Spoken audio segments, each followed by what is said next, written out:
Hello and good afternoon. This is Jenny Rocket with ASEAN 2017's Media Affairs and Strategic Communications team, and I will be your moderator. Thank you for being with us again today. I am pleased to have the Acting Department of Foreign Affairs spokesperson, Mr. Robespierre Bolivar, for today's press briefing. Mr. Bolivar will give us the most recent update on the ASEAN ministerial meetings and related meetings as of today, August 6. Without further ado, I am pleased to welcome Mr. Robespierre Bolivar.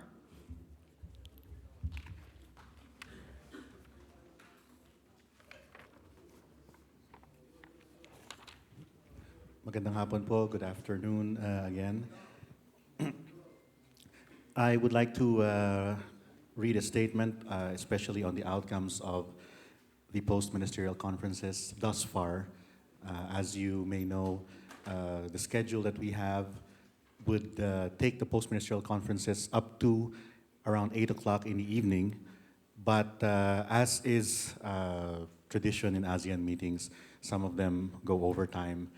And I believe that it would go beyond 8 o'clock. So I can only brief you on what has transpired so far.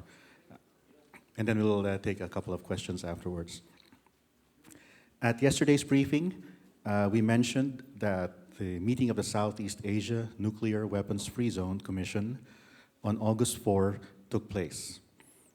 The Department of Foreign Affairs issued a press release on this, which is now live on our website. But allow me to highlight that during the meeting of the Commission, the ministers reached the decision to extend the implementation of the Plan of Action to implement the Schonfest Treaty through 2022. The 5-year Plan of Action of the Schonfest Treaty is expiring this year after it was adopted in 2013.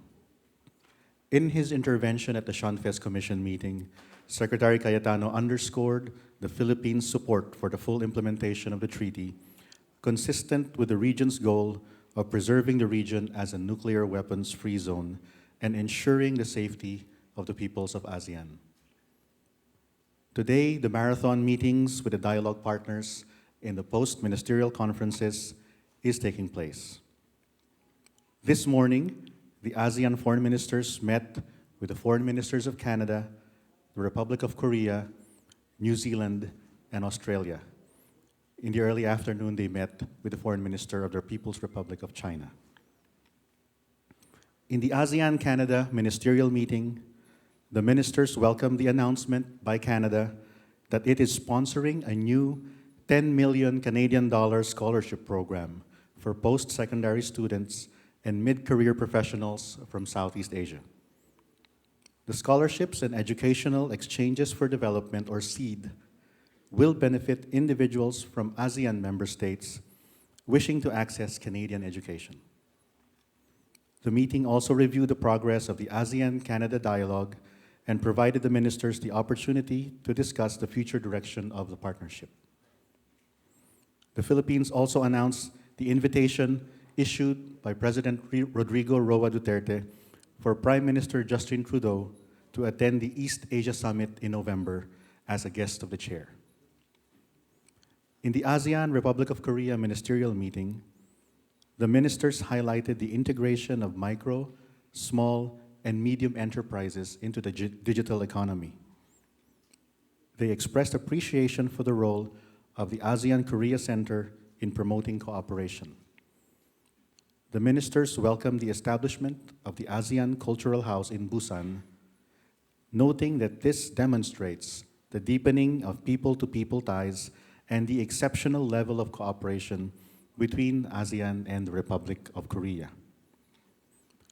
In the ASEAN-New Zealand ministerial meeting, the ministers reviewed the progress of ASEAN-New Zealand cooperation and assessed its future direction. They highlighted the major achievements of the action plan for 2016-2017, including a maritime security and counterterrorism exercise under the ADMM Plus cooperation framework, and an ASEAN Young Diplomat Study Tour and annual scholarships for 225 ASEAN students. The foreign ministers also expressed their appreciation for New Zealand's support for the operationalization of the AHA Center in Jakarta. At the ASEAN-Australia Ministerial Meeting, the ministers took note of the comprehensive relations with Australia across all three pillars of the ASEAN community. They discussed preparations for the ASEAN-Australia Special Summit next year. They welcomed Australia's continued commitment to support ASEAN centrality and ASEAN-led mechanisms, and Australia's contribution to ASEAN community building. The ministers expressed appreciation for Australia's continued support through the ASEAN Australia-New Zealand Free Trade Area Economic Cooperation Support Program. In the ASEAN-China Ministerial Meeting, the ministers noted the progress since the last ASEAN-China PMC in Vientiane in 2016, including the successful commemoration of the 25th anniversary of the ASEAN-China dialogue relations. They welcomed the entry into force of the protocol to upgrade the ASEAN-China Free Trade Area and agreed to step up negotiations to achieve the Regional Comprehensive Economic Partnership. The ministers agreed to designate 2017 as the ASEAN-China Year of Tourism Cooperation, which seeks to complement the Visit ASEAN at 50 campaign. The foreign ministers of ASEAN and China also adopted the framework of the Code of Conduct in the South China Sea. The ministers also agreed on 3 steps following the adoption of the framework. First, the announcement of the adoption of the framework at the 50th AMM and related meetings, where we expect a paragraph in the chairman's statement of the PMC reflecting this fact. Second, a meeting will be convened at the end of August to discuss the modalities for the negotiations of the actual Code of Conduct, with the approved framework as the basis for the talks. And third, the leaders of ASEAN and China are expected to announce the formal start of negotiations on the code at their summit in November. Parallel to this, ASEAN and China will continue to cooperate on such practical maritime cooperation efforts, including management and prevention of conflicts among parties through confidence-building measures, as well as to prevent miscalculations on the ground. Thank you, and we're ready for a few questions.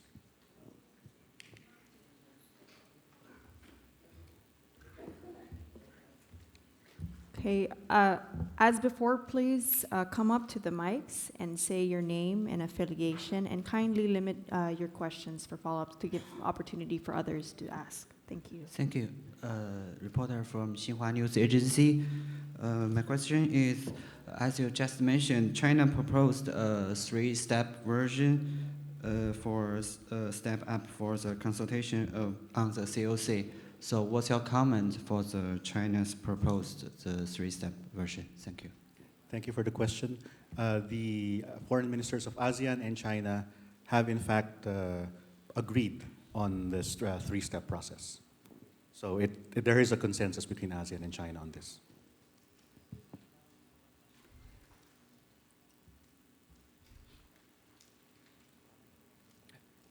Good afternoon, sir. Ai Makaraig from AFP. Sir, could you explain the reason behind the delay in the release of the joint communique of the ASEAN foreign ministers? And what would be your comment on Vietnam pushing for the mention of a legally binding code of conduct in the South China Sea in that communique, and Cambodian efforts to remove mention of this phrase? Thank you. Thank you for that question. The joint communique will be released as a package with all of the chairman's statements of the ARF, the EAS, APT, and PMC meetings at the end of this cycle of meetings. I guess that would be Monday or Tuesday in 2 days' time. As to your second question, as I mentioned before, the joint communique is a consensus document, and whatever comes out of the joint communique would mean that all 10 ASEAN member states would have agreed to that kind of language. So is it correct to assume that because the release was delayed, as of now there is no consensus on issues like the South China Sea? This is more, I was informed that this was more a standard practice to release it all at the same time. There were even incidents in the past, AMMs, that the joint communique was in fact released days after all the meetings were ended and people have already left whatever capital that was. So we just want to release it as a package, as one whole package with all the other chairman statements. So just Thank the you, ma'am. change from yesterday, because you said it would be released shortly. Yes, I clarified that after the questions I received. Thank you. Okay, thank Okay, you. thank you. Sir, good afternoon. Rondon Sir, Kyodo News.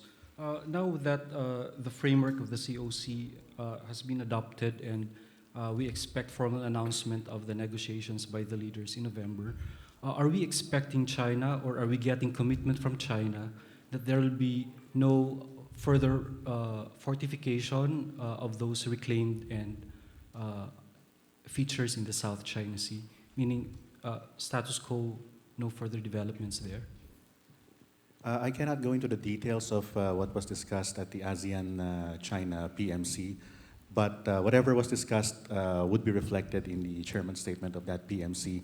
And this is the adoption of the framework at this AMM is a symbol of the commitment between ASEAN and China to really push for the conclusion of an effective, substantive code of conduct.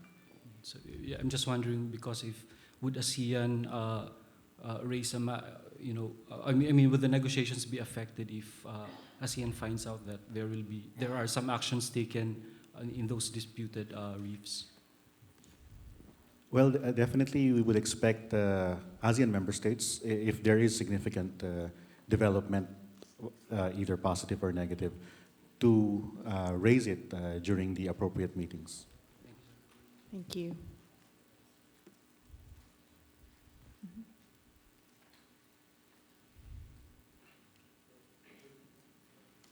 Good afternoon, I'm Melo Acuna from China Radio International.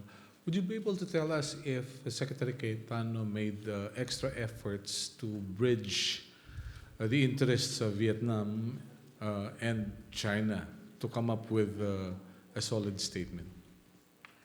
Thank you, Melo. Of course, as chair, that is one of his roles, is to seek the consensus of the group. Precisely. And that is why the joint communique, when it comes out in a day or two, would actually be a consensus document agreed upon by all 10 ASEAN member states. I see. Thank you.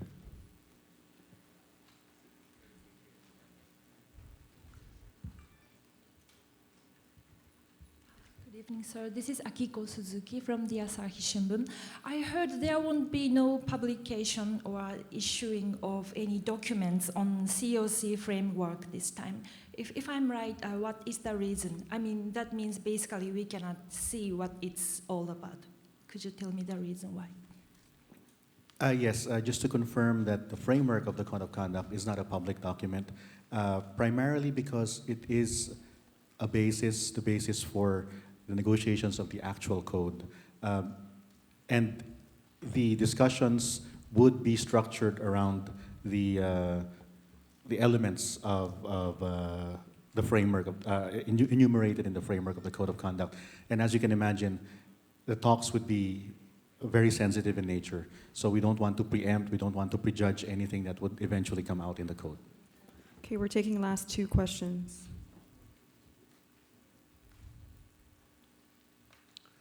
Hi, Jake with the Wall Street Journal. I just wanted to seek a clarification on the ASEAN-China meeting. Did the issue of North Korea come up at any point? And if so, what was the nature of that discussion, please? Well, the ASEAN-China Foreign Ministers meeting, of course, member states are free to raise issues. I believe they did have a discussion on regional international issues of common concern. I cannot really speak to the details of what they actually discussed, but if member states feel strongly, of course, about the DPRK, and in fact, Foreign Minister Wang Yi was asked about that in his press conference, then if any member state would wish to raise it, then I'm sure it will be discussed. Last question. Okay, if we have no further questions, this ends today's briefing. Thank you.